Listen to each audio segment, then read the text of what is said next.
Wow, they were not kidding. If there's any Star Trek fans out there, I feel like Captain Picard being tortured by the Kardashians and saying, "There are 4 lights." Obscure reference, but some of you will know it. Thank you. Thank you very much.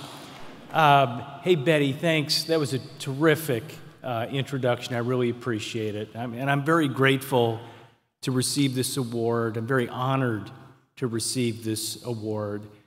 I'm going to be brief, and I really am going to be brief. I don't have prepared remarks. I'm just going to offer a few observations of where I see women in our profession today. And I kind of put it into 3 buckets.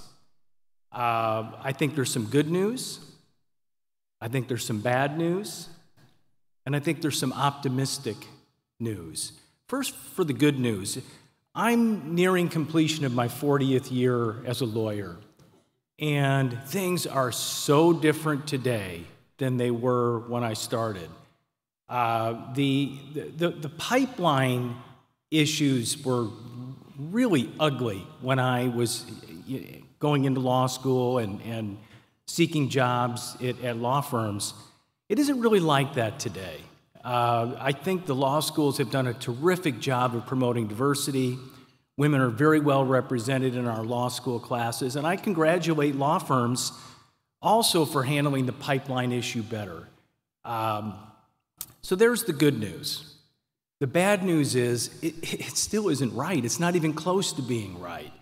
I think that legal departments like my own have made some good strides, but the law firms have a long way to go yet.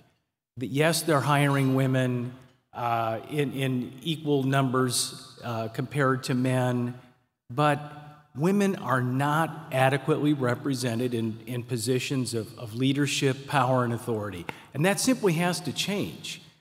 So that's the bad news. The optimistic news is I really feel strongly that the situation is going to continue to improve.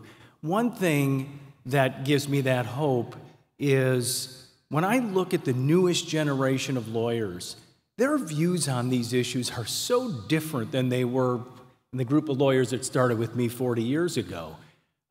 It's just not as big a deal.